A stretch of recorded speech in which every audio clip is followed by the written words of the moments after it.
Elle a jeté une pierre sur la voiture de luxe, croyant qu'elle appartenait à son ex, mais le millionnaire est descendu du volant et l'a regardé droit dans les yeux. La semaine suivante, il est apparu devant sa porte avec des fleurs, et la demande qu'il a faite a fait pleurer tout le voisinage. Que pensez-vous qu'il va se passer dans cette histoire? Commentez et n'oubliez pas de vous abonner à notre chaîne, et dites-nous de quelle ville vous nous regardez. Je vous promets que ce sera la meilleure histoire que vous entendrez de votre vie. Si cette histoire vous a ému, en devenant auditeur premium, il y a des romans encore plus profonds, intenses et secrets. Ce sont des histoires que seuls les membres les plus intimes connaissent. Cliquez sur « Devenez membre maintenant » et écoutez les meilleures histoires exclusives à un prix abordable. Le soleil se levait sur l'horizon de Lyon, dorant les gratte-ciel de la Part-Dieu, tout en illuminant avec la même intensité les petites maisons simples du quartier de la Duchère. Cette lumière égalitaire était l'une des rares choses que ces deux réalités partageaient dans la capitale rhône-alpine, une ville d'extrêmes où le luxe et la précarité cohabitaient à quelques mètres de distance. Sophie Mercier, 32 ans, cheveux bouclés et peau hâlée, arrangeait les tables en bois dans la cour improvisée du siège de l'association Nouveaux Horizons. Il était 7 heures du matin d'un samedi, et l'agitation s'emparait déjà du lieu. Ce jour-là, plus de 50 enfants participeraient à des ateliers d'art et de soutien scolaire, tandis que leurs mères recevraient une formation professionnelle dans le programme Mères en Action. « Sophie, d'autres donations de fournitures sous-scolaires sont arrivées », s'écria Léa, son assistante de 24 ans portant un carton. « Et les gens de la boulangerie ont envoyé les pains pour le petit déjeuner. » Sophie sourit, essuyant la sueur de son front. « Dieu merci, organisons tout rapidement. » Les premières familles devraient déjà arriver. Diplômée en travail social de l'université Lyon 2, Sophie avait fondé l'association 5 ans auparavant, après avoir constaté que les politiques publiques n'atteignaient pas efficacement les communautés les plus vulnérables de Lyon. Elle avait commencé modestement, avec des cours de soutien pour 10 enfants, mais aujourd'hui Nouveaux Horizons accompagnait plus de 200 familles avec des programmes éducatifs, professionnels et culturels. Pendant que Sophie coordonnait les derniers préparatifs, de l'autre côté de la ville, dans la luxueuse résidence du domaine de Montchat, Mathieu Lefebvre étirait les bras dans son lit king size. Le jeune entrepreneur de 35 ans contemplait par la fenêtre panoramique la vue privilégiée sur le Rhône. Héritier de Lefebvre, Construction, l'une des plus grandes entreprises de BTP de la région Auvergne-Rhône-Alpes, Mathieu n'avait jamais vraiment eu besoin de travailler pour avoir tout ce qu'il voulait. « Votre petit déjeuner est servi, monsieur », annonça Monique, la gouvernante qui travaillait pour la famille Lefebvre depuis 2 décennies. « Merci, Monique. »« Vous pouvez le laisser là », répondit-il sans quitter des yeux son téléphone, vérifiant les cours de la bourse. Après le petit déjeuner, Mathieu décida de faire un tour dans sa Porsche Cayenne nouvellement acquise. Il venait de rentrer de Genève, où il avait passé 1 mois à gérer les investissements familiaux à l'étranger. En réalité, il avait passé la majeure partie de son temps dans des fêtes et des événements mondains, apparaissant occasionnellement au bureau qu'ils y maintenaient. La responsabilité n'avait jamais été son fort, au désespoir de sa grand-mère, Madame Geneviève Lefebvre, matriarche de la famille et véritable force derrière l'empire qu'ils avaient construit. Alors qu'il conduisait dans les rues de Lyon, Mathieu recevait des messages de son conseiller à propos d'une possible crise d'image. Lefebvre Construction était critiqué sur les réseaux sociaux à cause d'un projet controversé proche d'une zone de protection environnementale. Les accusations incluaient des soupçons d'accaparement de terres et de déforestation illégale, ainsi que de négligence envers les communautés traditionnelles de la région. « Balivernes », murmura Mathieu, écartant cette préoccupation. « Que le service juridique s'en occupe. » L'association Nouveaux Horizons bouillonnait d'activité lorsque Sophie reçut un appel inquiétant. Le fournisseur de nourriture pour le déjeuner des enfants ne pourrait pas effectuer la livraison. Une urgence de dernière minute. « Et maintenant, Sophie ?» demanda Léa, inquiète. « Nous avons 50 enfants à nourrir dans 3 heures. »« On va trouver une solution, » assura Sophie, prenant déjà les clés de sa Fiat Punto 2010. « Je vais au marché des Cordeliers acheter ce dont nous avons besoin. Tu restes coordonner les activités. » Le marché se trouvait de l'autre côté du centre-ville et Sophie devait se dépêcher. En arrivant, elle remplit 2 caddies de légumes, fruits, riz, haricots et poulet.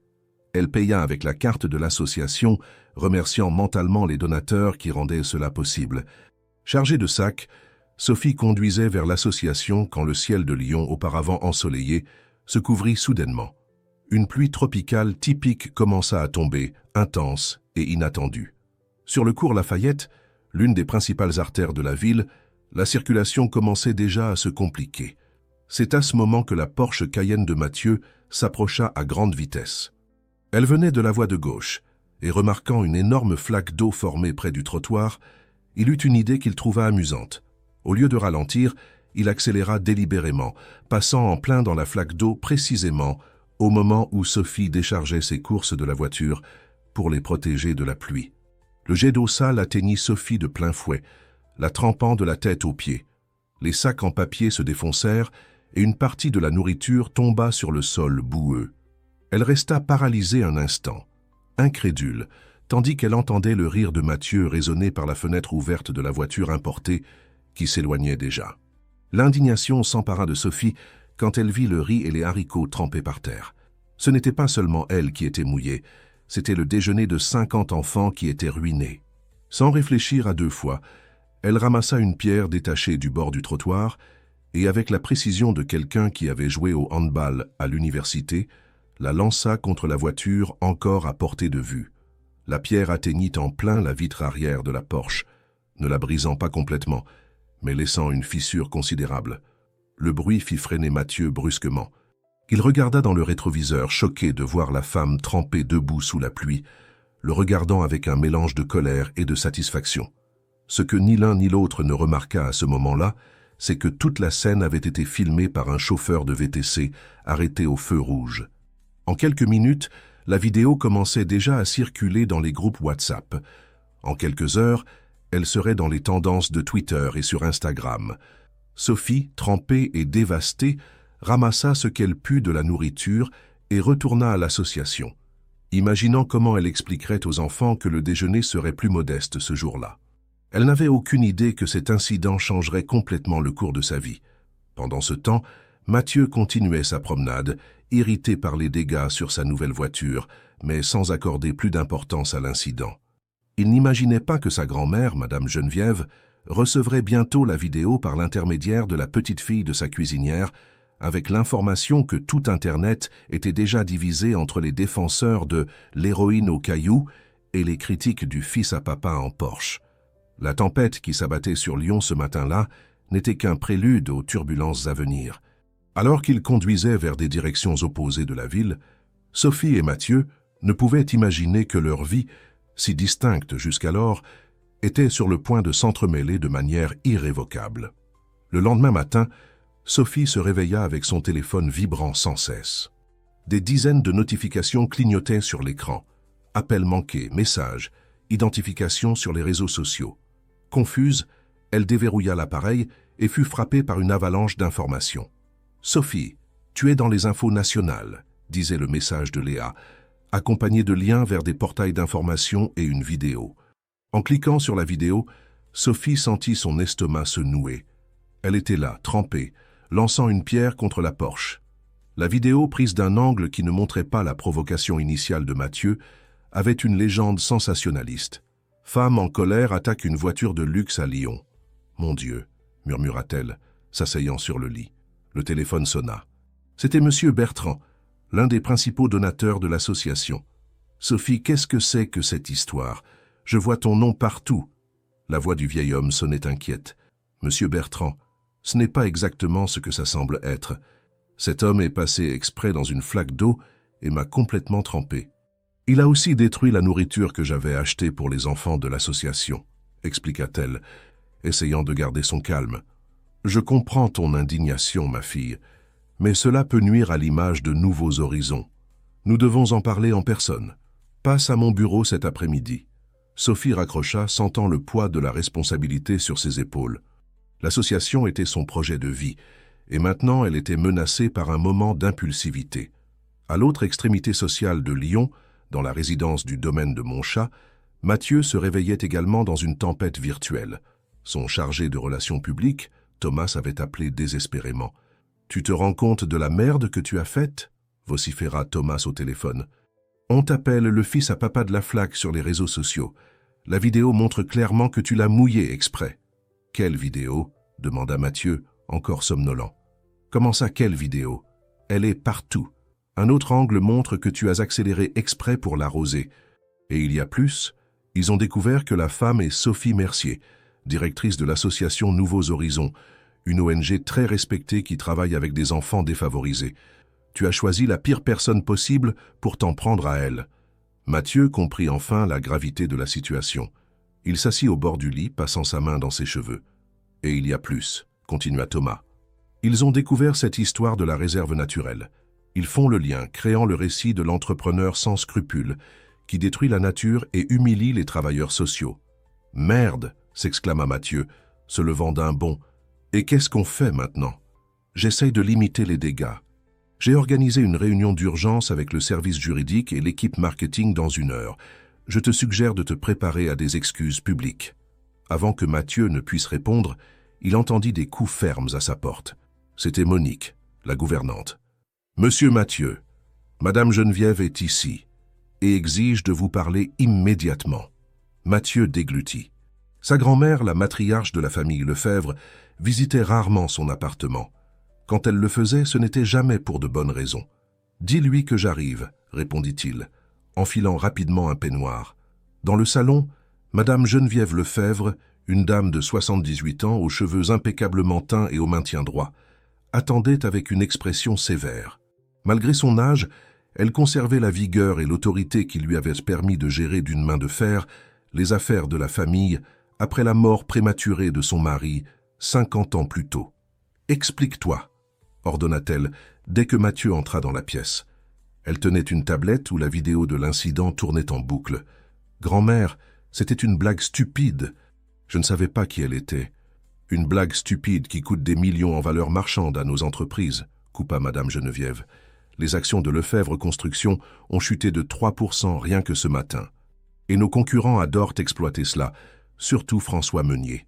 François Meunier était propriétaire de Meunier Immobilier, principal concurrent des Lefebvre sur le marché immobilier de la région. Les deux groupes d'entreprises se disputaient depuis des décennies les meilleurs terrains et contrats gouvernementaux de la région. De plus, continua Madame Geneviève, cette jeune femme, Sophie Mercier, a des connexions importantes. Son association reçoit le soutien de la moitié de l'élite lyonnaise, y compris des politiciens influents. Tu as réussi à te mettre à dos des personnes que nous devrions avoir comme alliés. Mathieu s'assit, vaincu. Il connaissait bien le ton de sa grand-mère, quand un plan se formait déjà dans son esprit astucieux. « Qu'allons-nous faire » demanda-t-il. Madame Geneviève sourit, un sourire calculé qui n'atteignait pas ses yeux. « J'ai déjà un plan. Une solution qui non seulement résoudra cette crise, mais pourra apporter des avantages durables à la famille. » À l'association Nouveaux Horizons, l'ambiance était tendue. Des journalistes rôdaient autour du lieu, essayant d'interviewer Sophie. À l'intérieur du petit siège, elle avait réuni l'équipe pour discuter de la situation. « Les amis, je dois être transparente avec vous, » commença-t-elle. « Cet incident peut avoir des conséquences pour l'association. J'ai déjà reçu des appels de 3 donateurs, exprimant leur inquiétude quant à l'image de l'institution. »« Mais c'est injuste, » protesta Léa. « Tu étais la victime dans cette situation. Ce fils à papa t'a provoqué. » Malheureusement, tout le monde ne le voit pas ainsi. Certains médias me dépeignent comme une personne incontrôlable et violente. À ce moment, le téléphone de Sophie sonna. C'était un numéro inconnu. Hésitante, elle répondit et entendit une voix âgée mais ferme. « Mademoiselle Sophie Mercier, ici Geneviève Lefebvre. Je crois que nous avons des sujets importants à discuter. J'aimerais vous inviter à prendre le thé chez moi aujourd'hui à 16 h. » Sophie faillit laisser tomber son téléphone. Tout le monde à Lyon connaissait le nom Lefebvre. « Madame Lefebvre, je présume que vous êtes la grand-mère de l'homme à la Porsche ?» répondit-elle, essayant de garder son sang-froid. « Précisément. Et croyez-moi, mademoiselle Mercier, je suis aussi mécontente du comportement de mon petit-fils que vous. Cette réunion pourrait être bénéfique pour nos deux parties. » Après avoir raccroché, Sophie regarda son équipe avec une expression perplexe. C'était sa grand-mère, Madame Geneviève Lefebvre. Elle veut me rencontrer cet après-midi. « La matriarche des Lefebvre ?» s'exclama Léa, incrédule. « Que veut-elle de toi ?»« Je ne sais pas, mais je vais le découvrir, » répondit Sophie, déterminée. « C'est peut-être une opportunité de résoudre cette situation sans causer plus de dommages à l'association. » Pendant ce temps, dans un bureau luxueux du quartier de la Confluence, François Meunier regardait en boucle la vidéo de l'incident, un sourire malicieux se formant sur ses lèvres. La crise des Lefebvre était une opportunité en or pour lui. « Appelez notre contact dans la presse », ordonna-t-il à sa secrétaire. « Je veux tout savoir sur cette Sophie Mercier et l'association Nouveaux Horizons. Et programmez une réunion avec notre équipe marketing. J'ai une idée qui pourrait enterrer définitivement la réputation des Lefebvre. » L'après-midi, Sophie arriva ponctuellement à la demeure des Lefebvre, une imposante construction bourgeoise dans le prestigieux quartier de Montchat. Elle fut accueillie par un majordome qui la conduisit à travers des salons décorés d'antiquités et d'œuvres d'art jusqu'à une terrasse avec vue sur un jardin luxuriant. Madame Geneviève attendait, assise dans un élégant fauteuil en osier, une table à thé préparée devant elle. À ses côtés, à la surprise de Sophie, se trouvait Mathieu, visiblement mal à l'aise. « Mademoiselle Mercier », salua Madame Geneviève d'un signe de tête. « Je vous remercie d'avoir accepté mon invitation. Je vous en prie, joignez-vous à nous. Nous avons une proposition qui, je pense, sera dans votre intérêt. » Sophie s'assit, gardant les yeux fixés sur Mathieu, qui semblait vouloir être n'importe où dans le monde, sauf ici. « Quel genre de proposition ?» demanda-t-elle, directe. Madame Geneviève sourit, servant le thé avec une élégance étudiée. « Une qui changera complètement le cours de cette histoire. Et possiblement de vos vies. » L'arôme du thé au jasmin flottait dans l'air, tandis que Madame Geneviève servait les tasses avec l'élégance de quelqu'un né pour commander. Sophie observait chaque mouvement de la matriarche, essayant d'anticiper ce qui allait suivre. Mathieu, quant à lui, gardait les yeux fixés sur la table, clairement embarrassé. « Je crois aux solutions pratiques pour les problèmes complexes, mademoiselle Mercier, » commença Madame Geneviève, posant délicatement sa tasse sur la soucoupe en porcelaine. Cette situation désagréable a créé un problème pour nos deux parties. Pour votre association, qui risque de perdre des donateurs importants, et pour notre famille, dont la réputation est publiquement remise en question. Avec tout le respect que je vous dois, Madame Lefebvre, interrompit Sophie, c'est votre petit-fils qui a créé cette situation. J'ai simplement réagi. Mathieu leva les yeux, affrontant enfin le regard de Sophie. Je sais que j'ai eu tort, admit-il, à la surprise de Sophie. C'était puéril et irresponsable de ma part. Une reconnaissance tardive, rétorqua Sophie, toujours sur la défensive. Madame Geneviève observait leur interaction avec intérêt, comme quelqu'un qui évalue des pièces sur un échiquier. Ce que mon petit-fils a fait était indéfendable, concéda la matriarche. Et ce que vous avez fait était compréhensible, bien que pas idéal. Mais ce qui importe maintenant n'est pas d'attribuer des fautes, mais de trouver une solution qui profite à tous. Elle fit une pause calculée, prenant une gorgée de thé avant de poursuivre. Je suis l'évolution de l'association Nouveaux Horizons depuis un certain temps. Ce que vous avez construit pratiquement seul est admirable. J'imagine que vous avez toujours besoin de plus de ressources pour développer vos projets. Sophie acquiesça prudemment, ne comprenant pas où cette conversation les mènerait. Et quant à toi, Mathieu, continua Madame Geneviève se tournant vers son petit-fils, tu dois urgemment améliorer ton image publique, tant pour le bien de ton avenir dans l'entreprise que pour ta candidature au Conseil régional du bâtiment l'année prochaine. « Grand-mère, je t'ai déjà dit que je n'étais pas sûr de cette candidature, » protesta Mathieu. « Et je t'ai déjà dit qu'il est fondamental pour nos affaires d'avoir quelqu'un de la famille au Conseil, » répliqua Madame Geneviève avec fermeté. Se tournant vers Sophie, elle sourit à nouveau. « Ce que je propose est une solution qui résoudra les problèmes des deux parties. Des fiançailles. » Sophie faillit s'étouffer avec son thé. « Comment ça ? Des fiançailles ?» répéta Madame Geneviève calmement. « De façade, naturellement. Du moins au début. » Mathieu semblait aussi choqué que Sophie. « Grand-mère, c'est de la folie. »« Au contraire, c'est parfaitement logique, » corrigea la matriarche. « Réfléchissez bien. Un couple qui s'est rencontré dans des circonstances tumultueuses a surmonté les différences et est tombé amoureux. Lui, repentant de son comportement infantile, trouve la rédemption à travers l'amour et le travail social. Elle, initialement réticente, donne une seconde chance au jeune homme qui montre un véritable repentir. Une histoire d'amour que le public adorera. Sophie se leva, indignée. « C'est absurde. Je ne vais pas prétendre être amoureuse de quelqu'un qui a complètement méprisé le travail de ma vie. »« Asseyez-vous, je vous prie, » demanda Madame Geneviève sans perdre son sang-froid. « Je n'ai pas terminé ma proposition. En échange de cet arrangement temporaire, la Fondation Lefebvre fera un don de 2 millions d'euros à l'association Nouveaux Horizons. » Le silence qui suivit était presque palpable. Sophie se rassit lentement, étourdie par le montant mentionné. 2 millions transformeraient complètement l'association. Ils pourraient construire leur propre siège, étendre les programmes, aider beaucoup plus de familles. De plus, continua la matriarche, Lefebvre Construction prendra en charge la rénovation complète du siège de l'association et la construction d'un nouveau centre de formation professionnelle dans le quartier. « Grand-mère, tu ne peux pas être sérieuse », protesta Mathieu à nouveau. « Je n'ai jamais été aussi sérieuse de ma vie », répondit Madame Geneviève le regardant fermement. « Il est temps que tu comprennes la signification de la responsabilité sociale, mon petit-fils, et que tu répares les dommages que tu as causés. » Se tournant vers Sophie, elle poursuivit « L'accord durerait initialement 6 mois. Temps suffisant pour organiser quelques événements caritatifs de haut niveau, améliorer l'image publique de vous deux et, bien sûr, récolter des fonds substantiels pour l'association. Après cette période, vous pourriez annoncer amicalement la fin des fiançailles ou, qui sait, la vie nous surprend parfois. » Sophie respira profondément, essayant d'assimiler tout cela. La proposition était absurde, mais les avantages pour l'association seraient immenses. Les enfants et les familles qu'ils aidaient avaient désespérément besoin de plus de ressources. « Et si je refuse ?» demanda-t-elle, essayant de gagner du temps. « Alors chacun suivra son chemin », répondit Madame Geneviève avec un haussement d'épaules élégant.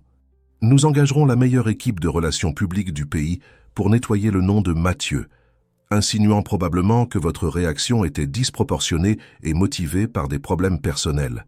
Quant à l'association, eh bien, je ne pourrai malheureusement pas garantir que certains de vos principaux donateurs, dont beaucoup sont nos amis personnels, continueront à soutenir une institution dirigée par quelqu'un ayant un historique de comportement violent. » La menace voilée ne passa pas inaperçue. Sophie sentit son sang bouillir. « C'est du chantage.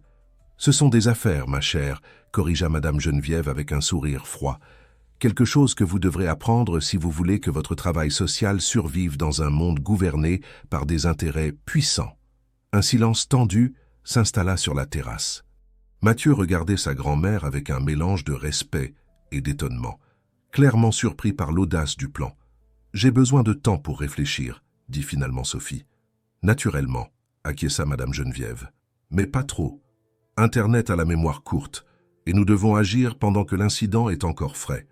J'attends votre réponse demain à midi. » Quand Sophie quitta la demeure des Lefebvre, son esprit bouillonnait. La proposition était absurde, contraire à l'éthique et manipulatrice. Mais les ressources offertes changeraient à jamais la vie de centaines de familles dans le quartier. De retour à l'association, elle trouva Léa qui attendait anxieusement des nouvelles. Alors, qu'est-ce que la vieille voulait? Sophie relata l'étrange proposition, observant l'expression de son amie passer de l'incrédulité à la réflexion. « 2 millions d'euros » répéta Léa bouche bée. « Sophie, sais-tu ce que nous pourrions faire avec cet argent? Construire ce centre de formation professionnelle dont nous avons toujours rêvé, développer le programme d'alphabétisation. Je sais, soupira Sophie. Mais à quel prix? Feindre une relation avec cet homme horrible, mentir à tout le monde? Aux enfants à qui nous apprenons à être honnêtes et intègres, pense-y comme une stratégie, argumenta Léa. Tu prendrais d'une certaine façon leur argent pour une juste cause, Robin des Bois moderne. Sophie sourit faiblement. Ce n'est pas si simple. Cette nuit-là, Sophie put à peine dormir. Elle se retournait dans son lit, pesant le pour et le contre, imaginant des scénarios, essayant de trouver d'autres solutions. Au matin, après une longue conversation avec M. Bertrand, son mentor et principal conseiller de l'association, elle prit sa décision. À midi pile, elle était de retour à la demeure des Lefebvre.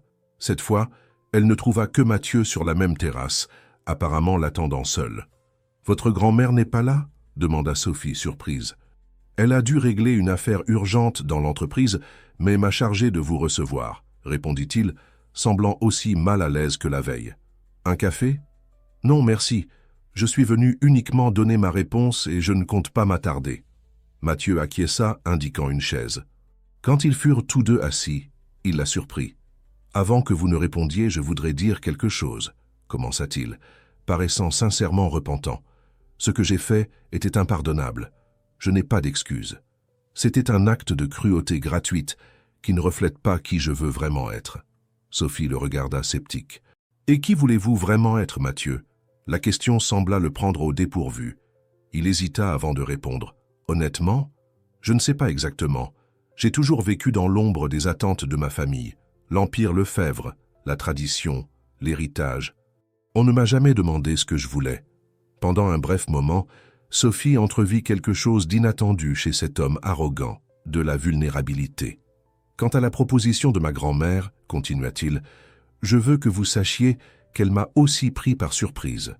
Mais après y avoir beaucoup réfléchi, j'ai réalisé que c'est peut-être une opportunité de faire quelque chose de significatif pour la première fois de ma vie. Feindre des fiançailles est votre idée de faire quelque chose de significatif? Ce ne sont pas les fiançailles en soi, expliqua-t-il. C'est ce que nous pourrions réaliser grâce à elles. Les ressources pour votre association, les projets sociaux que nous pourrions développer ensemble. » Sophie l'étudia un moment, essayant de discerner s'il y avait de la sincérité dans ses paroles ou juste une autre manipulation des Lefebvre. « J'accepte la proposition, dit-elle finalement, mais j'ai mes conditions. » Un éclair de surprise et quelque chose d'autre, du soulagement peut-être, passa sur le visage de Mathieu. « Quelles conditions ? Premièrement, je veux tout documenter. Le montant du don, la rénovation, le centre de formation, tout par contrat, avec un calendrier défini. »« Juste » acquiesça-t-il. « Deuxièmement, vous allez réellement vous impliquer dans le travail de l'association. Pas seulement pour des photos et des événements, mais un vrai travail. Je veux que vous connaissiez chaque enfant, chaque famille que nous aidons. » Mathieu hésita un moment, mais acquiesça. « Et troisièmement, » poursuivit Sophie, « à la fin des 6 mois, quoi qu'il arrive, la Fondation Lefebvre s'engagera à maintenir un soutien annuel à l'association pendant au moins 5 ans. »« Je pense que ma grand-mère sera d'accord avec cela, » répondit Mathieu après réflexion. « Elle valorise les engagements à long terme. » Sophie tendit la main. « Alors nous avons un accord. » Mathieu serra sa main, scellant le pacte le plus étrange que l'un ou l'autre ait jamais conclu. « Bienvenue dans la famille Lefebvre, fiancé, » dit-il avec un sourire ironique. « Ne vous emballez pas trop, fiancé, » rétorqua Sophie. « Ce ne sont que des affaires. » Il ne savait pas que, de l'autre côté de la ville, François Meunier préparait déjà sa première manœuvre pour déstabiliser ce que les Lefebvre pouvaient planifier. Les rumeurs à l'association Nouveaux Horizons étaient inévitables. Malgré les efforts de Sophie pour rester discrète, la nouvelle de sa supposée romance avec Mathieu Lefebvre se répandit rapidement. Ce fut Léa qui l'alerta, lui montrant le gros titre du portail de potin le plus populaire de Lyon. « Du conflit à la romance. L'héroïne au caillou et l'entrepreneur sont ensemble. » « Comment est-ce arrivé dans la presse si vite ?» questionna Sophie, incrédule, en lisant l'article dans son petit bureau. « Probablement l'œuvre de Madame Geneviève, » répondit Léa. « Cette dame ne laisse rien au hasard. » Sophie soupira profondément. Elle avait signé tous les documents avec les Lefebvre l'après-midi précédent et le transfert de la première tranche du don était déjà confirmé sur le compte de l'association. Il n'y avait pas de retour en arrière possible. Comment vais-je expliquer cela à l'équipe? Aux familles que nous aidons? Avec sincérité. Partiel, suggéra Léa. Dis que vous vous êtes revus après l'incident, qu'il a sincèrement présenté ses excuses et que vous avez fini par vous entendre. Ce n'est pas complètement un mensonge. Sophie acquiesça à contre-cœur. Elle se préparait à réunir l'équipe quand son téléphone sonna. C'était Mathieu. « Bonjour, fiancé, » dit-il, d'un ton que Sophie ne put déterminer comme ironique ou amical. « J'imagine que vous avez déjà vu les nouvelles. Je viens de les voir, c'était votre grand-mère ? Probablement. Elle a des contacts dans tous les médias de la région. Écoutez, nous devons organiser notre première apparition publique en tant que couple. Que diriez-vous d'un dîner au Café des Artistes ce soir? C'est un restaurant discret, mais fréquenté par des personnes influentes. » Sophie hésita. Le Café des Artistes était l'un des restaurants les plus exclusifs de Lyon, un endroit où elle n'aurait jamais mis les pieds en temps normal. « D'accord, » finit-elle par accepter. « À quelle heure ? Je passe vous prendre à 8 heures. Et Sophie, essayez de paraître amoureuse, d'accord ? Le succès de notre accord en dépend. » La conversation se termina, laissant Sophie avec une sensation étrange. Il y avait quelque chose dans la voix de Mathieu, une vulnérabilité peut-être, qui ne correspondait pas à l'image du fils à papa arrogant qu'elle s'était construite. Pendant ce temps, au siège de Lefebvre Construction, Mathieu affrontait le regard interrogateur de Thomas, son conseiller. « Alors c'est vrai, toi et la femme au caillou êtes ensemble. »« C'est compliqué, » répondit Mathieu évasivement, feuilletant des papiers sur son bureau. « Disons que nous nous sommes compris après une longue conversation. » Et ta grand-mère soutient cela? C'était pratiquement son idée. Thomas l'étudia avec scepticisme. Il y a autre chose dans cette histoire, n'est-ce pas? Madame Geneviève ne fait jamais rien sans un plan méticuleux. Mathieu haussa les épaules, changeant de sujet. Il ne pouvait révéler la vérité, même à Thomas, qui était pratiquement son meilleur ami. Moins de personnes connaissèrent la mascarade, moins il y avait de chances que quelque chose tourne mal. À ce même moment, dans un bureau de l'autre côté de la ville, François Meunier analysait les mêmes gros titres avec une expression contrariée. « Cela n'a aucun sens », murmura-t-il à Nathalie, son assistante personnelle et bras droit dans les affaires. « Il y a 3 jours, ils étaient des ennemis mortels et maintenant ils sortent ensemble. Il y a quelque chose qui cloche dans cette histoire. » « Peut-être que c'est vrai, suggéra Nathalie. On dit que de la haine à l'amour. Non, non, non. Je connais les Lefebvre depuis trop longtemps pour croire ça. Spécialement Madame Geneviève. Cette vieille renarde a toujours un plan. Je dois découvrir ce qui se passe réellement. » François prit le téléphone et composa un numéro. « Michel, j'ai besoin que tu enquêtes sur quelque chose pour moi. Je veux tout savoir sur Sophie Mercier et cette supposée relation avec Mathieu Lefebvre. » À 8 heures précises, une Porsche différente, cette fois un modèle cabriolet, se gara devant le petit appartement de Sophie, dans le quartier de la Croix-Rousse. Mathieu descendit de la voiture, étonnamment ponctuel, vêtu d'un costume bleu marine qui semblait absurdement cher. Sophie avait passé des heures à décider quoi porter. Sa garde-robe était simple et fonctionnelle, rien qui convienne à un dîner au Café des Artistes. Finalement, elle opta pour une robe noire basique, sa tenue pour les occasions spéciales, et des boucles d'oreilles qu'elle avait reçues de sa mère. Quand elle ouvrit la porte, elle remarqua le regard évaluateur de Mathieu, qui sembla momentanément sans voix. « Vous êtes différente, dit-il finalement. « Différente en bien ou différente en mal ?» demanda-t-elle, déjà sur la défensive. « Différente de façon surprenante, » répondit-il avec un sourire qui semblait sincère. « On y va ?» Dans la voiture, le silence entre eux était presque palpable. 2 personnes qui se connaissaient à peine, forcées de feindre l'intimité. « Alors ?» commença Mathieu, essayant de briser la glace. « Comment s'est passée votre journée ?»« Surréaliste, » répondit Sophie, honnêtement. « J'ai dû expliquer à mon équipe que je sors avec l'homme qui m'a trempé et humilié publiquement il y a moins d'1 semaine. » Mathieu se ratatina visiblement. « Et qu'est-ce que vous leur avez dit ?»« La vérité partielle. Que vous m'avez cherché pour vous excuser, que nous avons eu une longue conversation et que nous avons découvert que nous avions plus en commun que ce que nous imaginions. » Et ils l'ont cru? Pas complètement. Léa, mon assistante, me connaît trop bien. Mais les autres ont semblé accepter, surtout après que j'ai mentionné le don de la Fondation Lefebvre. Mathieu acquiesça, pensif. À ce propos, le premier versement a été effectué aujourd'hui. 2 millions, comme convenu. Sophie ressentit une vague d'émotion. Cet argent transformerait la vie de tant d'enfants. « Merci, dit-elle simplement. Ne me remerciez pas.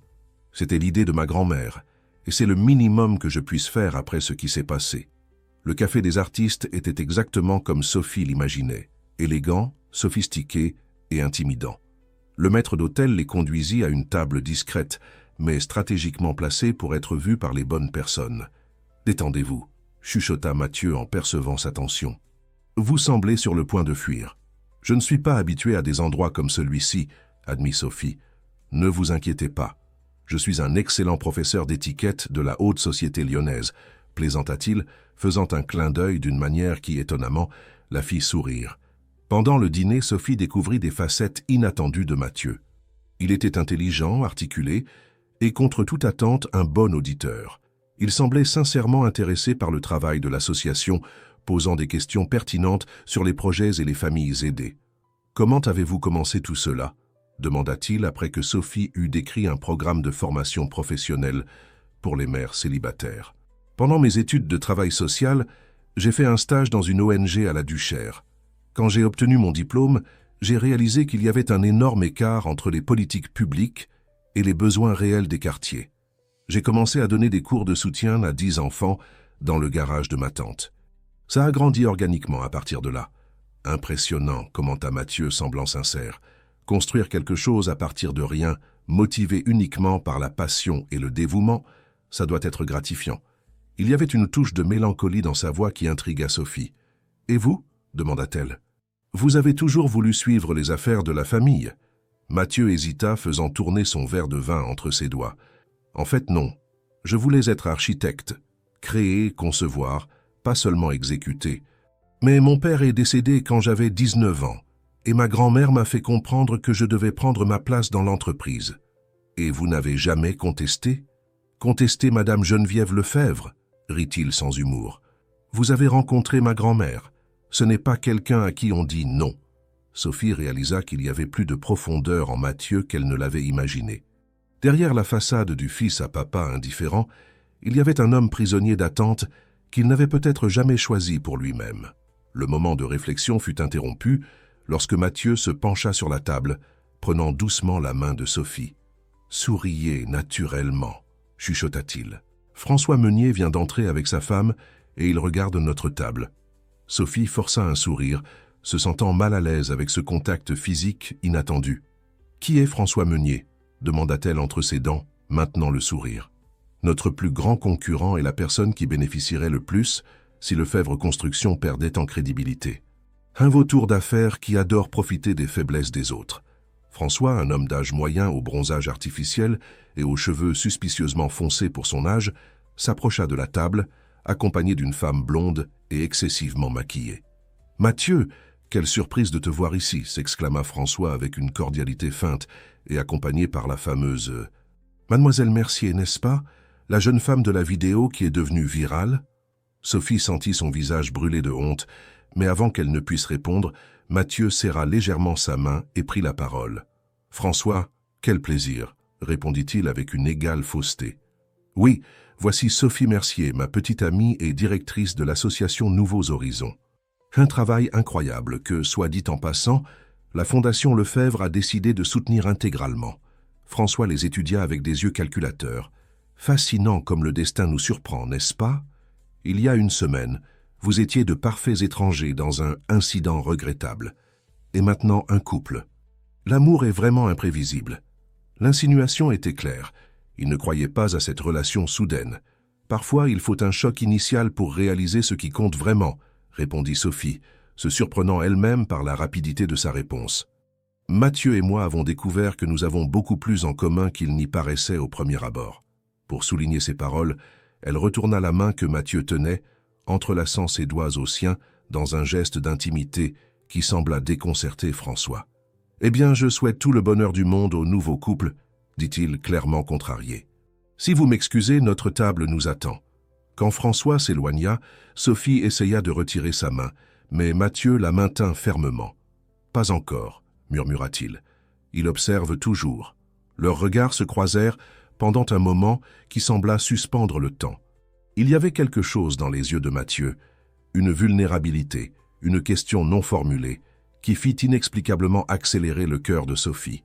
Finalement, il lâcha sa main et prit une gorgée de vin. « Vous avez été incroyable », la complimenta-t-il avec un sourire sincère. « J'y ai presque cru moi-même. Des années de théâtre amateur à l'université, » justifia-t-elle, essayant d'ignorer l'étrange sensation qui persistait. Quand ils quittèrent le restaurant, ils furent accueillis par des flashs d'appareils photo. Quelques paparazzi avaient découvert leur présence. « C'était prévisible », commenta Mathieu, la guidant jusqu'à la voiture avec sa main dans son dos, un geste protecteur qui surprit Sophie. « La nouvelle de notre relation est le potin du moment à Lyon. » Sur le chemin du retour, le silence dans la voiture était différent, plus tendu mais chargé de pensées non exprimées. Quand ils arrivèrent à l'appartement de Sophie, Mathieu insista pour l'accompagner jusqu'à la porte. « C'était étonnamment agréable, » admit-elle. « Je suis d'accord, » répondit-il. « Qui aurait cru que nous pourrions avoir une conversation civilisée ?» Il y eut une pause gênante, comme si tous deux sentaient que quelque chose devrait se passer là. Un baiser, peut-être. Mais aucun des deux n'y était préparé. « Bonne nuit, Mathieu, » dit finalement Sophie, ouvrant la porte. « Bonne nuit, Sophie, » répondit-il, hésitant avant d'ajouter « Demain, je passerai à l'association pour connaître les projets, comme convenu. Je veux vraiment comprendre le travail que vous faites. » Alors qu'elle fermait la porte, Sophie ne put s'empêcher de penser que peut-être, juste peut-être, il y avait plus en Mathieu Lefebvre que le fils à papa arrogant de la Porsche. Quand la Porsche de Mathieu se gara devant l'association Nouveaux Horizons, le lendemain matin, Les enfants accoururent aux fenêtres, fascinés par la voiture étincelante. Sophie observait avec appréhension, tandis qu'il descendait du véhicule, vêtu d'un jean et d'une chemise polo simple, une tentative évidente de s'habiller plus décontracté pour l'occasion. « Bonjour », salua-t-il, paraissant véritablement nerveux. « Je suis prêt à découvrir votre monde. » Léa apparut aux côtés de Sophie, analysant Mathieu avec une méfiance à peine dissimulée. « Alors voici le fameux petit ami ? Intéressant. Léa, je te présente Mathieu. Mathieu, mon assistante et amie, Léa. Enchanté, dit-il, tendant la main.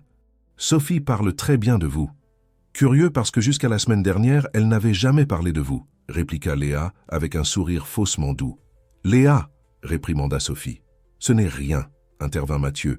Je mérite cette méfiance, mais je suis ici pour apprendre et si possible aider. Léa plissa les yeux mais acquiesça. Voyons ce que vous avez à offrir, Lefebvre. La visite de l'association commença par la cour où des enfants entre 6 et 12 ans participaient à un cours d'art en plein air. Quand Sophie s'approcha, elle fut accueillie par des embrassades enthousiastes. « Sophie, Sophie !» criait une petite fille aux tresses colorées, tirant sa main. « Regarde ce que j'ai dessiné. » Sophie se baissa pour voir le dessin, complimentant la créativité de la fillette. Mathieu observait la scène, impressionné par le naturel et l'affection avec lesquels Sophie interagissait avec les enfants. « Tout le monde, » annonça-t-elle. « Voici mon ami Mathieu. Il est venu connaître notre association aujourd'hui. »« C'est ton amoureux ?» demanda un garçon d'environ 8 ans. « On vous a vu sur le portable de Léa. » Sophie rougit instantanément. « Lucas, ce n'est pas... »« Oui, je suis son amoureux, » interrompit Mathieu, s'abaissant pour être à la hauteur du garçon. « Mais je suis aussi venu ici pour apprendre sur le travail important que vous faites. » Lucas l'étudia avec l'honnêteté crue typique des enfants. « T'es riche, hein? T'as une voiture de luxe. »« Lucas !» réprimanda la professeure d'art, embarrassée.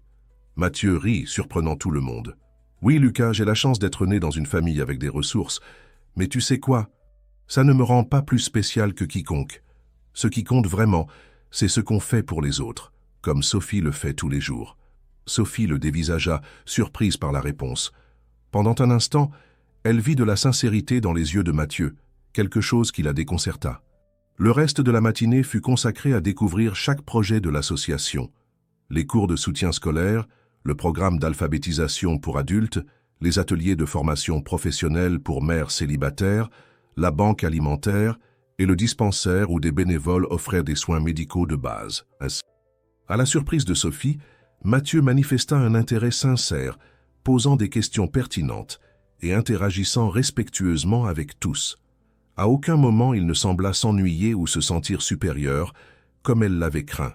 « Qu'en pensez-vous » demanda-t-elle lorsqu'ils s'arrêtèrent pour un café dans la petite cuisine de l'association. « Je suis impressionné, » admit-il.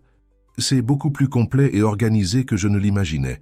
Vous avez construit quelque chose d'extraordinaire ici, Sophie. » « Merci, mais je ne l'ai pas fait seul. Nous avons une équipe incroyable et des bénévoles dévoués. Néanmoins, la vision est la vôtre. Et je comprends pourquoi les gens vous suivent. Vous avez un don pour inspirer les autres. » Le compliment sincère la prit au dépourvu. Elle s'apprêtait à répondre quand M. Bertrand, un homme de 70 ans qui était l'un des principaux conseillers de l'association, entra dans la cuisine. « Ah, alors c'est lui, le jeune homme de la Porsche !» s'exclama-t-il, examinant Mathieu d'un œil perspicace. « Sophie m'a parlé de votre transformation. »« Monsieur Bertrand !» le réprimanda Sophie embarrassée. « Ce n'est rien, » assura Mathieu, tendant la main au vieil homme. « C'est un plaisir de vous rencontrer, monsieur. Sophie parle très bien de vous. »« grommela monsieur Bertrand, serrant la main offerte avec une force surprenante. « J'espère seulement que vos intentions sont aussi bonnes que votre voiture est chère, jeune homme. »« Je ferai de mon mieux pour ne pas vous décevoir, » répondit Mathieu avec sérieux. Après le déjeuner avec l'équipe, où Mathieu s'intégra étonnamment bien, il demanda à parler en privé avec Sophie. « Après avoir tout vu aujourd'hui, je pense que je peux contribuer avec plus que de l'argent. » Une fois dans la pièce, il exposa son plan. Utiliser ses contacts professionnels pour créer un programme de stage rémunéré dans les entreprises du groupe Lefebvre, spécifiquement pour les jeunes de l'association qui atteignaient 18 ans et pour les mères qui participaient aux cours de formation professionnelle. « J'ai quelques idées dont j'aimerais discuter, » expliqua-t-il, tandis qu'il marchait vers le petit bureau de Sophie. Cela fournirait non seulement un revenu, mais aussi une expérience professionnelle réelle dans un grand groupe d'entreprises, expliqua-t-il enthousiaste. Et après le stage, les meilleurs pourraient être embauchés définitivement. Sophie le regardait, bouche bée. L'idée était brillante et résolvait l'un des plus grands défis de l'association, ce qui arrivait aux jeunes quand ils atteignaient la majorité et quittaient les programmes. « Mathieu, ce serait incroyable, » dit-elle finalement. « Mais votre grand-mère approuverait ?» En fait, répondit-il avec un sourire, c'était partiellement son idée. Quand je lui ai raconté ce que j'avais observé ici, elle a suggéré que nous transformions cela en un programme permanent de la Fondation. Quelque chose dans le regard de Mathieu avait changé. Il y avait une étincelle d'enthousiasme authentique que Sophie n'avait jamais vue auparavant. « Vous vous souciez vraiment de cela, n'est-ce pas ?» demanda-t-elle, l'étudiant. Il hésita comme s'il pesait soigneusement ses mots. « Je crois que je n'ai jamais eu l'occasion de faire quelque chose qui compte vraiment, quelque chose de plus grand que moi-même. Votre dévouement envers ces personnes m'a fait remettre en question beaucoup de choses sur ma propre vie. » La sincérité de la confession la toucha profondément. Pendant un moment, tous deux se regardèrent sans les barrières habituelles, comme s'ils se voyaient réellement pour la première fois. Le moment fut interrompu quand Léa frappa à la porte, annonçant que Madame Geneviève était arrivée, surprenant tout le monde.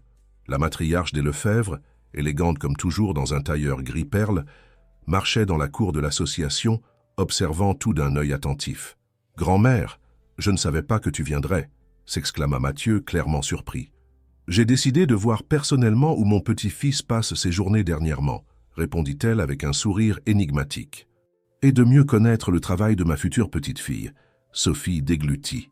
Le terme « future petite-fille » était un rappel gênant de la mascarade qu'il perpétuait. « Madame Lefebvre, c'est un honneur de vous avoir ici », salua-t-elle poliment. « Souhaitez-vous visiter nos installations ?»« Bien sûr, ma chère, et s'il vous plaît, appelez-moi Geneviève. Après tout, nous sommes pratiquement de la famille maintenant. » La visite avec Madame Geneviève fut étonnamment agréable. La matriarche posait des questions perspicaces sur la gestion de l'association, les défis financiers et les stratégies de collecte de fonds. Sophie percevait que derrière la façade de vieille dame mondaine se cachait un esprit d'affaires aiguisé. « Vous avez construit quelque chose d'admirable avec des ressources limitées », commenta Madame Geneviève à la fin de la visite. « J'imagine ce que vous pourriez réaliser avec un soutien adéquat. » « C'est exactement ce dont Mathieu et moi discutions, » répondit Sophie, expliquant l'idée du programme de stage. Madame Geneviève acquiesça, approbatrice. « Excellente initiative. Mais pourquoi ne pas l'élargir? Un centre de formation professionnelle complet, ici même sur le terrain adjacent. Lefebvre Construction pourrait le donner et réaliser les travaux. » Sophie resta momentanément sans voix. Le terrain voisin était objet de convoitise de l'association depuis des années, mais le prix avait toujours été hors de portée. « Ce serait transformateur, » parvint-elle finalement à dire. « C'est décidé alors, » déclara Madame Geneviève comme si elle concluait une réunion d'affaires. « Mathieu, occupe-toi de la documentation du terrain. Je veux l'acte notarié au nom de l'association d'ici la fin de la semaine. » Avant de partir, Madame Geneviève surprit Sophie avec une demande inhabituelle. « Ma chère, j'aimerais que vous dîniez chez moi demain. Juste nous deux. Il y a certains sujets que j'aimerais discuter, en privé. » Ce soir-là, après une journée étonnamment positive, Sophie se trouvait incapable de dormir. Les révélations sur Mathieu, sa sincérité apparente, son intérêt réel pour l'association, la laissaient confuse.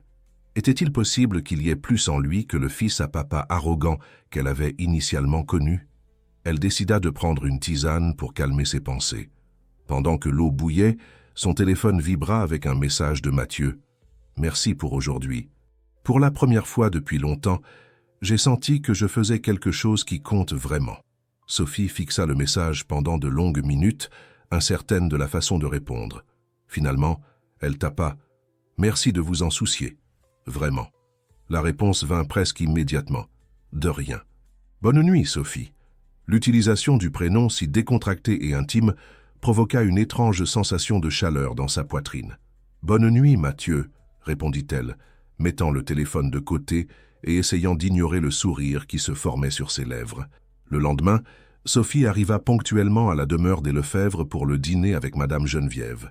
La gouvernante la conduisit jusqu'à un salon intime à l'arrière de la maison où la matriarche l'attendait. « Ma chère, que c'est bien que vous soyez venue, salua Madame Geneviève, indiquant un fauteuil proche du sien.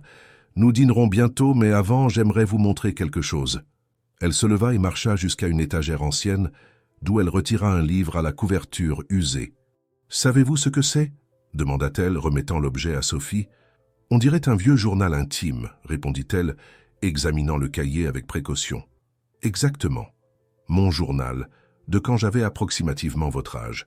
J'aimerais que vous lisiez quelques passages. » Intriguée, Sophie ouvrit le journal à la page marquée et commença à lire. Au fur et à mesure qu'elle avançait dans la lecture, ses yeux s'écarquillaient de surprise.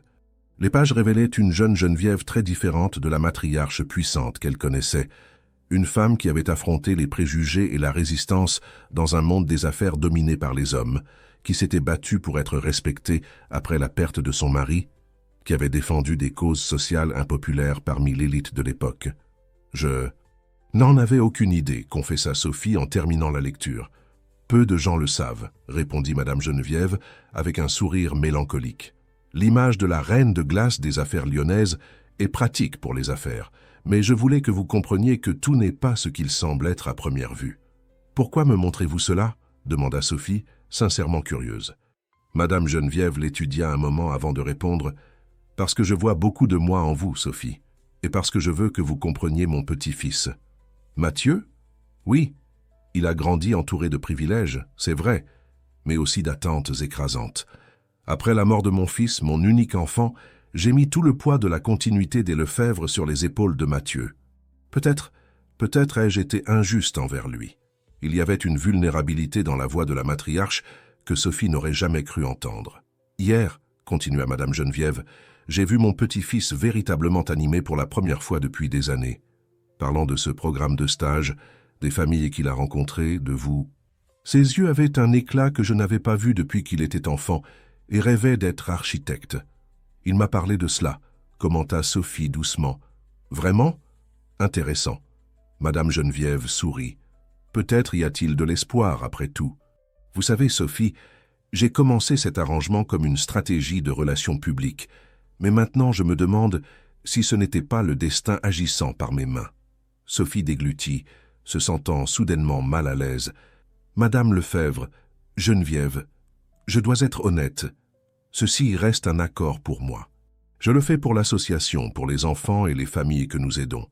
Naturellement, acquiesça la matriarche avec un sourire énigmatique. Pour l'instant. Le dîner qui suivit fut agréable, Madame Geneviève partageant des histoires de sa jeunesse et de ses batailles dans le monde des affaires.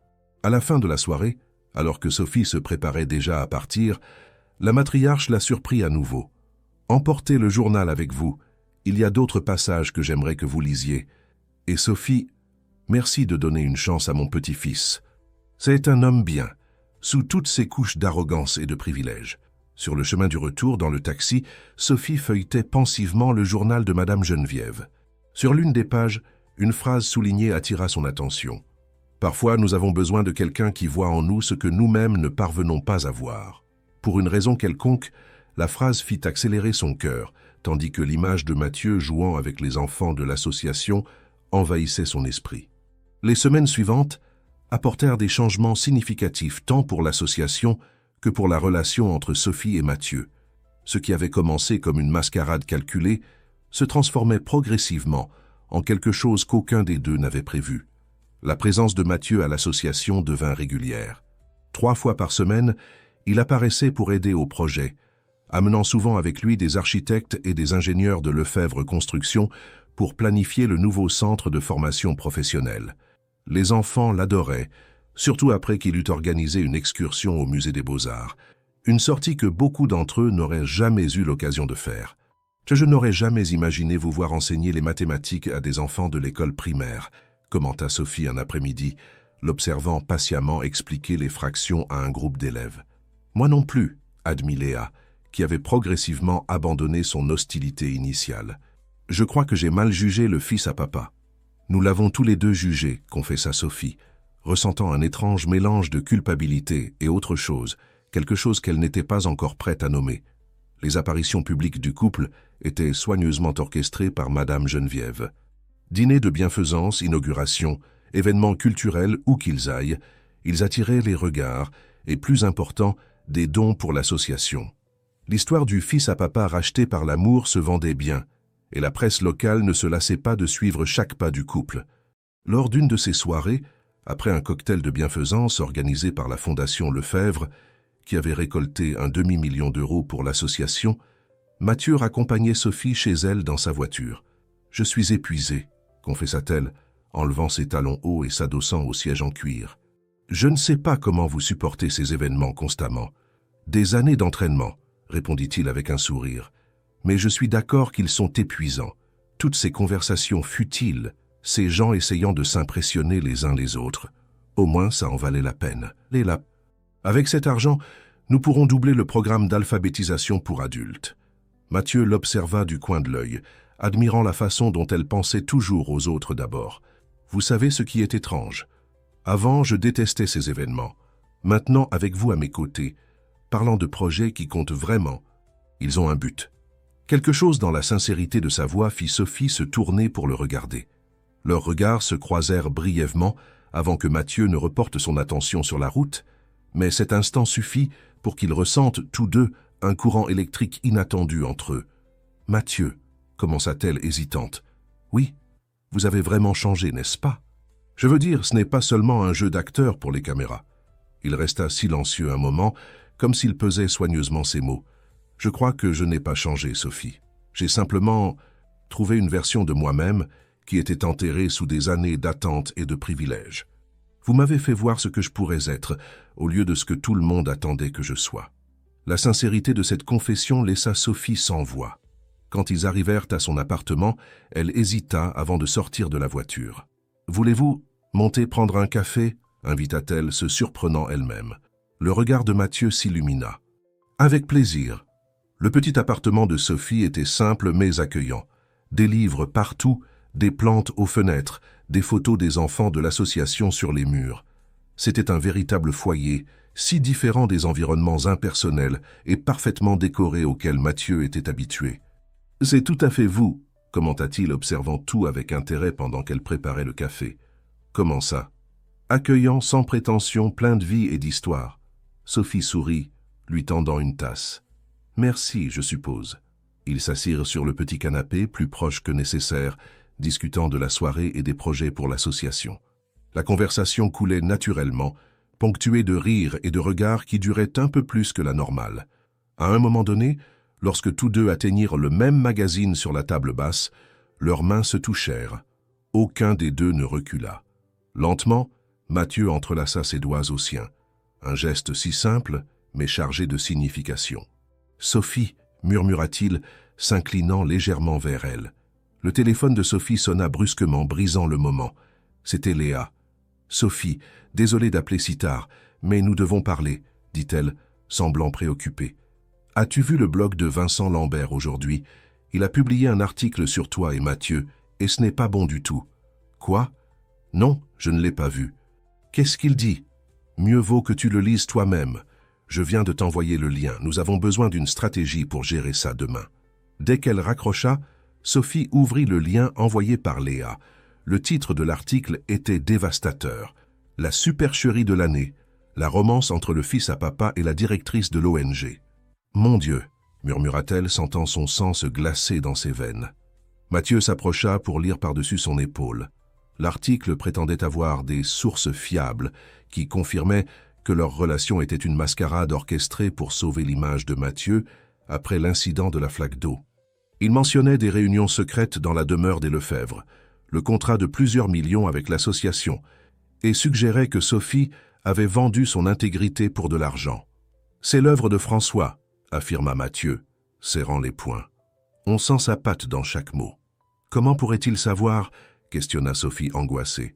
« Nous avons été si prudents. François a des informateurs partout. Il a probablement soudoyé quelqu'un de l'équipe juridique qui a préparé les contrats. » Mathieu passa la main dans ses cheveux, visiblement perturbé. « Nous devons parler à ma grand-mère. » Madame Geneviève, étonnamment, ne sembla pas ébranlée quand ils la contactèrent par visioconférence. Son visage sur le petit écran du téléphone conservait sa sérénité habituelle. « J'ai déjà vu l'article, » informa-t-elle. « François devient désespéré. ce qui signifie que nous sommes sur la bonne voie. Mais, grand-mère, cela pourrait tout ruiner, protesta Mathieu. Les dons pour l'association, ma candidature au conseil. Calme-toi, mon petit-fils. Nous avons besoin d'une stratégie, pas de panique. Demain, à 10 heures dans mon bureau, j'amènerai nos meilleurs conseillers en relations publiques. En attendant, aucun de vous ne doit absolument rien commenter sur le sujet. Après avoir raccroché, un lourd silence s'installa dans l'appartement. Le moment d'intimité d'il y a quelques minutes semblait avoir été balayé par la tempête qui s'annonçait. « Je suis désolé de vous avoir impliqué là-dedans », dit finalement Mathieu, le remords évident dans sa voix. « Je savais dans quoi je m'engageais », répondit Sophie, essayant de paraître plus confiante qu'elle ne se sentait. « Nous allons résoudre cela ensemble. » Le lendemain matin, l'article s'était déjà répandu dans tous les médias locaux. Sophie put à peine entrer dans l'association, entourée de journalistes qui criaient des questions sur la supercherie de la romance. À l'intérieur, l'équipe l'attendait avec des expressions inquiètes. « Ne vous inquiétez pas », les rassura-t-elle, réunissant tout le monde dans la salle principale. « C'est juste une tentative de discréditer notre travail. Les dons sont sécurisés, les projets continueront. Je vous demande simplement de ne rien commenter à la presse. » Pendant ce temps, au siège de Lefebvre Construction, Mathieu affrontait son propre enfer. Les employés chuchotaient dans les couloirs, des emails internes fuitaient vers la presse, et son téléphone ne cessait de sonner avec des appels de journalistes. À 10 heures précises, Sophie et Mathieu se retrouvèrent dans le bureau de Madame Geneviève, où se trouvait également Thomas, le conseiller en relations publiques, et Marie Duval, la redoutable avocate de la famille. La situation est délicate, mais pas irréversible, commença Madame Geneviève toujours pragmatique. Marie prépare déjà une action en justice contre Vincent Lambert et son blog pour diffamation. Thomas a élaboré un communiqué officiel niant fermement les accusations et réaffirmant l'authenticité de la relation.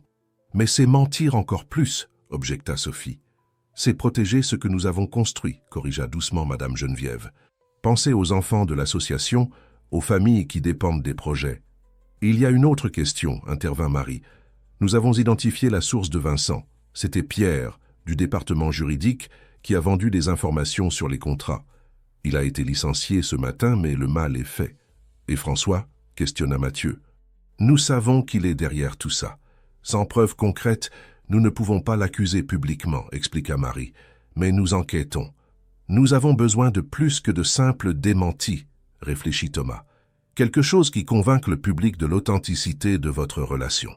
Tous les regards se tournèrent vers Sophie et Mathieu. Un silence pesant s'installa dans la pièce, jusqu'à ce que Madame Geneviève le brise avec son habituelle objectivité. L'événement de bienfaisance pour l'inauguration du terrain du nouveau centre de formation aura lieu dans 3 jours. C'est notre chance parfaite. Une annonce officielle de fiançailles devant toute la société lyonnaise ferait taire toute rumeur de fausseté. Des fiançailles ? S'exclamèrent Sophie et Mathieu simultanément.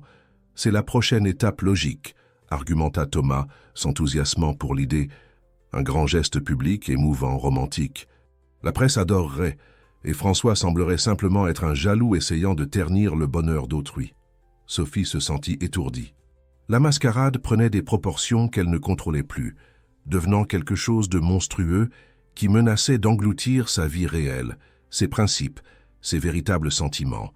Sentiments qui, elle devait l'admettre, devenaient de plus en plus confus concernant Mathieu. « J'ai besoin d'air », murmura-t-elle, se levant brusquement. « Excusez-moi. » Elle sortit précipitamment sur la terrasse de l'immeuble, respirant profondément l'air qui venait du Rhône tout proche. Quelques secondes plus tard, elle entendit des pas derrière elle. « Sophie » appela doucement Mathieu. « Vous allez bien ?»« Non, je ne vais pas bien », répondit-elle, se retournant pour lui faire face. « Tout cela va trop loin, Mathieu. Des fiançailles ? Qu'est-ce qui viendra ensuite ? Un faux mariage ? Des enfants fictifs ? Je sais que c'est de la folie, acquiesça-t-il, s'approchant prudemment. Et si vous voulez arrêter maintenant, je comprendrai. Nous trouverons une autre solution pour l'association, je le promets. La sincérité dans sa voix la désarma. Il n'y avait là ni le fils à papa calculateur, ni l'héritier gâté, juste un homme sincèrement préoccupé par elle. Ce n'est pas seulement pour l'association, confessa Sophie, les mots s'échappant avant qu'elle ne puisse les retenir. C'est pour tout ça, pour nous. Je ne sais plus ce qui est réel et ce qui est mis en scène. Mathieu fit un pas de plus vers elle, si proche maintenant qu'elle pouvait sentir la chaleur de son corps. Ceci est réel, dit-il, prenant ses mains entre les siennes. Ce que je ressens pour vous, Sophie, a commencé comme une comédie, mais est devenu la chose la plus authentique de ma vie. Je n'ai jamais imaginé que je rencontrerais quelqu'un comme vous, quelqu'un qui me donnerait envie d'être une meilleure personne. Sophie sentit des larmes se former dans ses yeux. Elle voulait désespérément le croire, mais la peur la paralysait. « Comment puis-je en être sûre ?» chuchota-t-elle. « Comment puis-je avoir confiance que ce n'est pas simplement un autre acte ?» En réponse, Mathieu approcha son visage du sien, si lentement qu'il semblait demander la permission à chaque millimètre.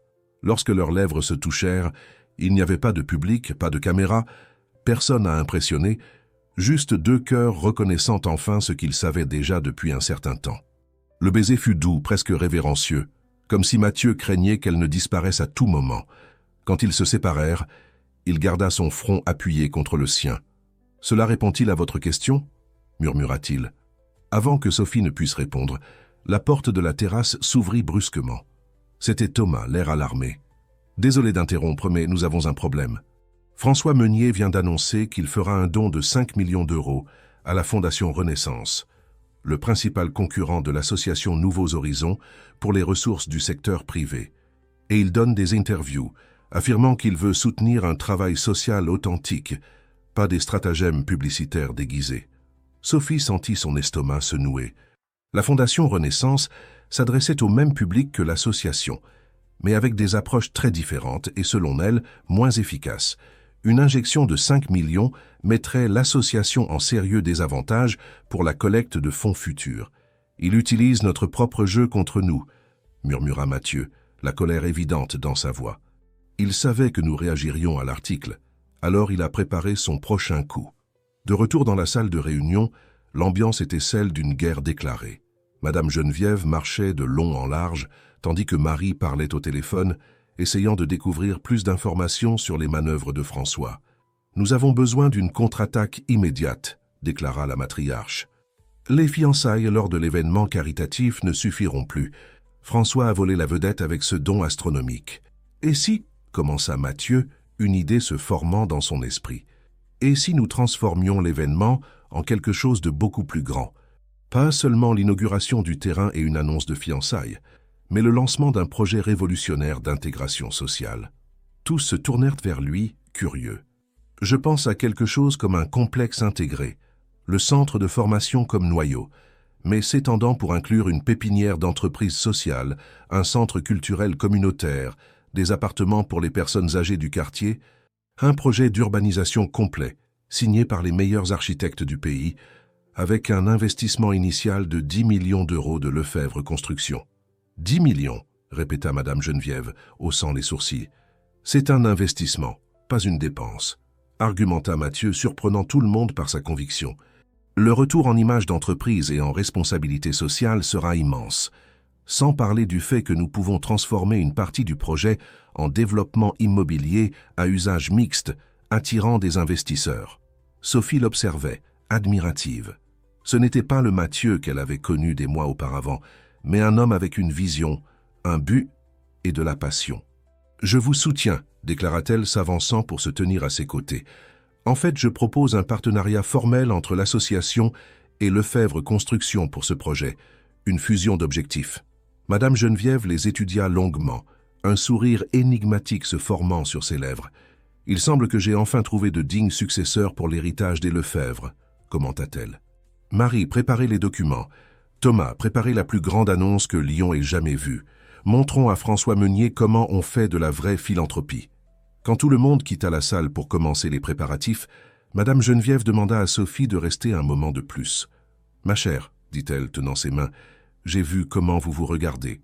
Ce qui a commencé comme un accord de convenance s'est transformé en quelque chose de réel, n'est-ce pas ?»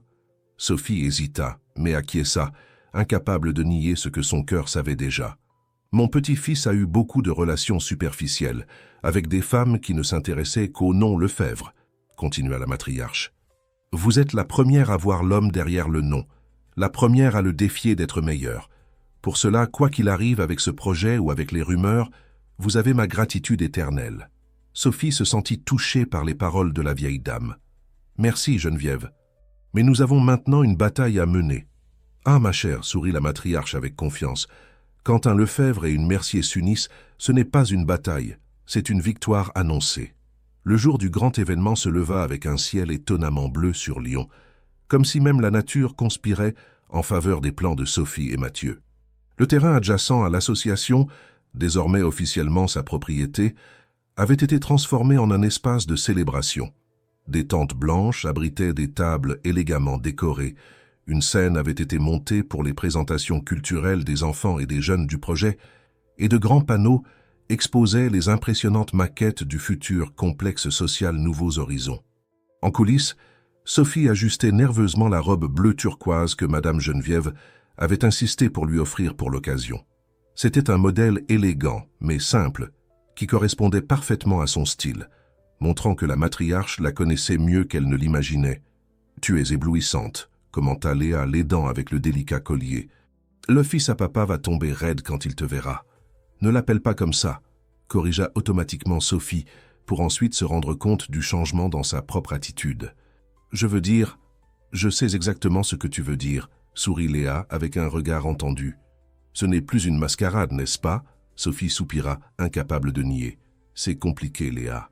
Ça a commencé comme un accord, mais maintenant, je ne sais plus vraiment ce que c'est. Ça s'appelle l'amour, ma chère.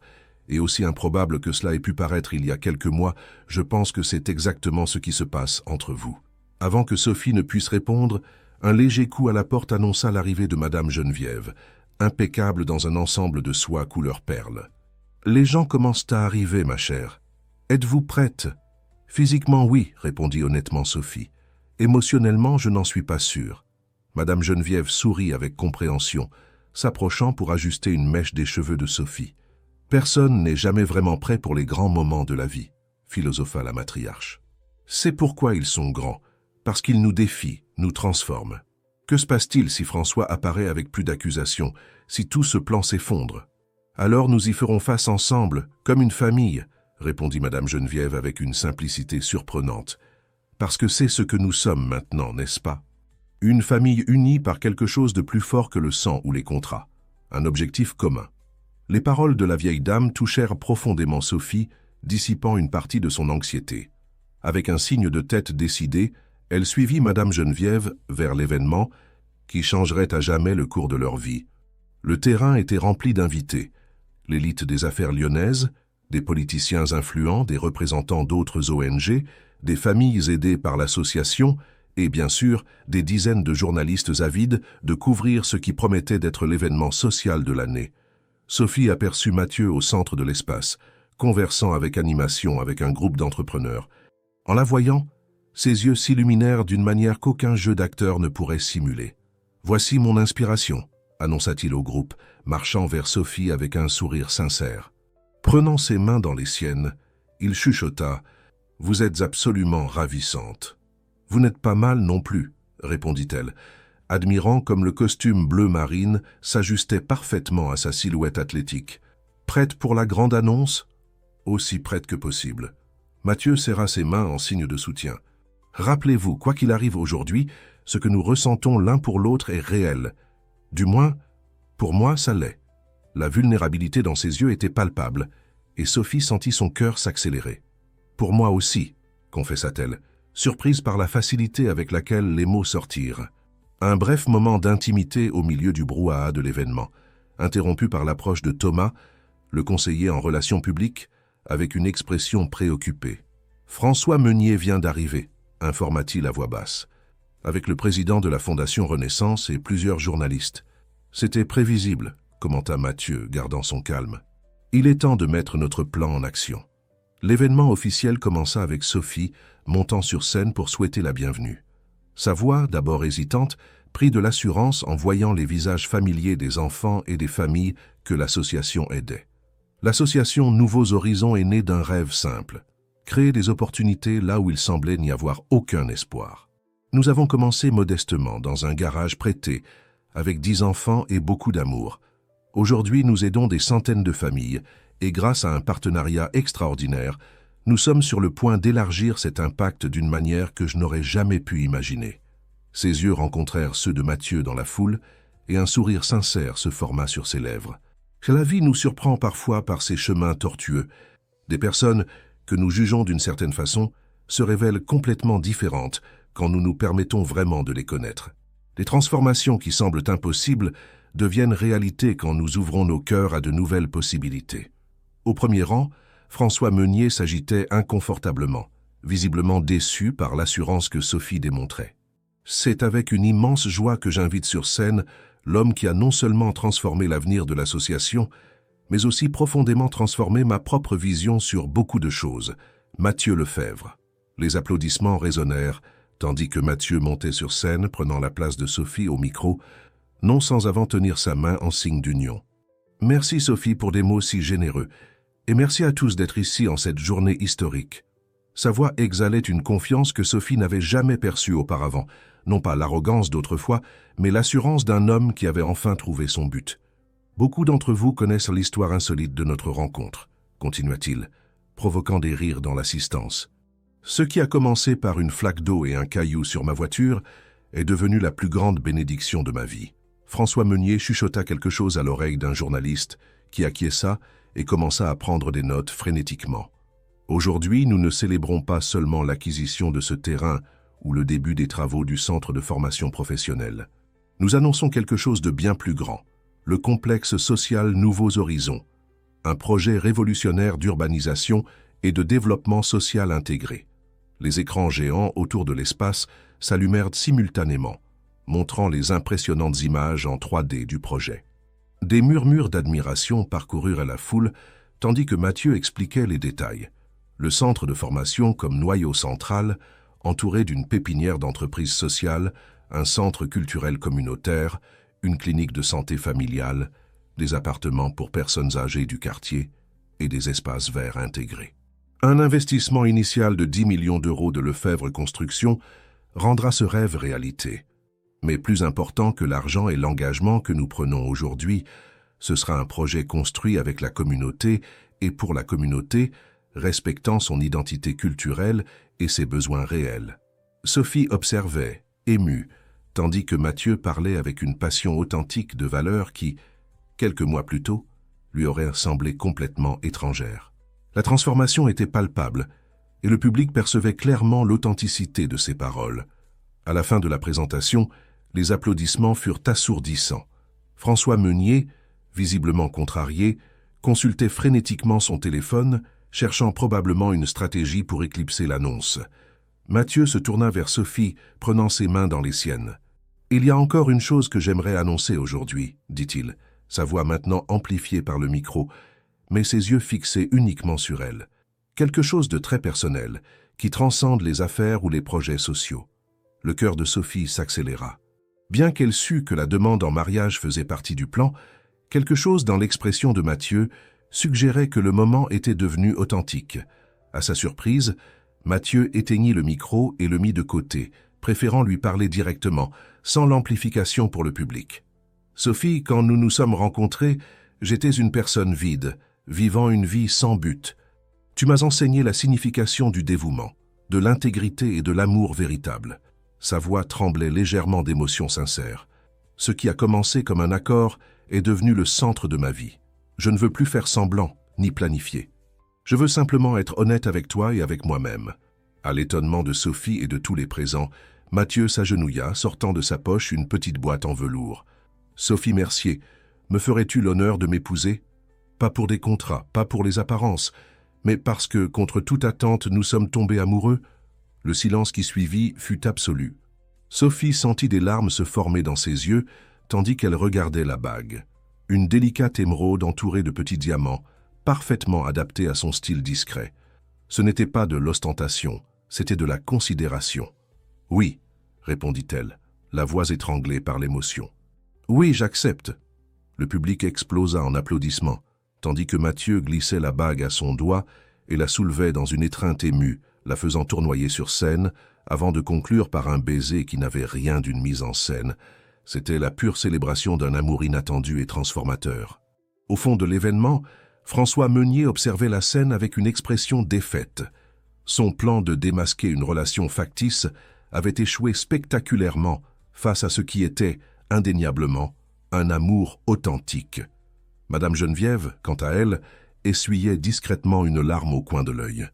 Son plan initial d'un accord de convenance s'était transformé en quelque chose de bien plus significatif. Le véritable renouveau de l'héritage des Lefebvre à travers un amour qui transcendait les intérêts d'affaires. Les heures suivantes furent un tourbillon de félicitations, d'interviews, d'embrassades émues des enfants de l'association et de regards complices entre les fiancés. Quand ils purent enfin avoir un moment à eux, cachés dans une petite tente destinée à l'organisation de l'événement, Sophie regarda Mathieu avec des yeux interrogateurs. « Ce qui s'est passé sur scène, ce n'était pas ce que nous avions répété, » commenta-t-elle, touchant la bague à son doigt. « Ce n'est pas la bague que votre grand-mère avait sélectionnée pour la mise en scène. » Mathieu sourit, tenant ses mains. « Parce que ce n'était pas une mise en scène, Sophie. J'ai fait faire cette bague spécialement pour toi il y a 2 semaines. Je savais que, quand viendrait le moment de la demande officielle, je ne voulais plus faire semblant. Je voulais que ce soit réel. Alors, tout ceci, les fiançailles, l'avenir, c'est complètement réel si tu le veux aussi, répondit-il, la vulnérabilité évidente dans ses yeux. Je t'aime, Sophie Mercier. J'aime ta force, ton intégrité, ton dévouement aux autres. J'aime comment tu m'as défié d'être meilleur, comment tu as cru qu'il y avait quelque chose de bon en moi quand même. Moi, je n'y croyais pas. Sophie sentit son cœur déborder d'émotion. Je t'aime aussi, Mathieu, et j'avoue que je n'aurais jamais imaginé dire ces mots au fils à papa de la Porche. Tous deux rirent, la tension des derniers jours se dissipant enfin en une joie authentique. « Tu sais ce que ma grand-mère m'a dit hier ?» commenta Mathieu, l'enlaçant par la taille. « Que parfois la vie nous donne exactement ce dont nous avons besoin, même quand nous pensons que c'est la dernière chose que nous voulons. Ta grand-mère est plus sage qu'elle n'en a l'air, » répondit Sophie, se penchant pour un baiser qui scellait non seulement un engagement, mais un voyage de transformation mutuelle. L'événement se poursuivit jusque tard dans la soirée, avec des présentations culturelles des enfants de l'association, des discours émouvants de familles bénéficiaires et, à la surprise générale, l'annonce que François Meunier avait décidé d'unir ses forces à la Fondation Lefebvre, redirigeant son don de 5 millions vers le complexe social Nouveaux Horizons. « Je reconnais quand j'ai été surpassé », admit François dans son bref discours, tendant la main à Mathieu en geste conciliatoire. « Et plus important que les rivalités d'affaires est le bien commun que nous pouvons promouvoir ensemble. » Dans les mois qui suivirent, les travaux du complexe avancèrent rapidement. Sophie et Mathieu travaillaient côte à côte, elle apportant son expérience des besoins réels de la communauté, lui contribuant avec son talent nouvellement découvert pour l'architecture et la planification urbaine. Le mariage, célébré 6 mois après les fiançailles, ne fut pas la production spectaculaire qu'on aurait pu attendre des Lefebvre. Au lieu de cela, ce fut une cérémonie intime tenue dans la cour de l'association, avec les enfants participant activement à la célébration. Madame Geneviève, contredisant toutes les attentes, soutint pleinement la décision du couple d'opter pour une cérémonie simple et significative. « L'important n'est pas la fête, mais l'union », déclara la matriarche, surprenant tout le monde par sa nouvelle philosophie. Lorsque le complexe social Nouveaux Horizons fut finalement inauguré, 1 an après cet événement transformateur, il était déjà devenu un modèle d'intervention urbaine, socialement responsable, étudié et reproduit dans d'autres villes de France. Le projet reçut des prix internationaux d'architecture et de développement social, apportant reconnaissance tant à l'association qu'à Lefebvre Construction. Par un après-midi ensoleillé, assis sur un banc dans le jardin central du complexe, Sophie et Mathieu observèrent des enfants jouer, des jeunes participer à des ateliers culturels et des personnes âgées converser tranquillement à l'ombre des arbres. « Qui aurait cru qu'une flaque d'eau et un caillou pourraient en créer tout cela ?» commenta Mathieu, enlaçant Sophie par les épaules. « Et dire que nous avons commencé par un mensonge, réfléchit-elle, s'appuyant contre sa poitrine. « Le meilleur mensonge de ma vie, répondit-il, embrassant le sommet de sa tête. Parce qu'il m'a conduit à la vérité la plus importante, que la vie n'a de sens que lorsqu'elle est consacrée à quelque chose de plus grand que nous-mêmes. » Madame Geneviève, observant le couple à distance, sourit avec satisfaction. Son plan initial, né de la nécessité de sauver la réputation de la famille, s'était transformé en quelque chose de bien plus significatif, le véritable renouveau de l'héritage des Lefebvre à travers des valeurs qui transcendaient les affaires ou les apparences sociales. Tandis que le soleil se couchait sur Lyon, jetant des tons dorés sur le complexe social Nouveaux Horizons, Sophie et Mathieu scellaient d'un baiser la promesse d'un avenir où l'amour et le but marchaient main dans la main, transformant non seulement leur propre vie, mais toute une communauté. Et ainsi, ce qui avait commencé comme une mascarade orchestrée s'était transformé en la plus authentique des histoires d'amour. Une qui prouvait que, aussi improbable que soient les débuts, c'est le voyage partagé qui définit le véritable sens de l'union.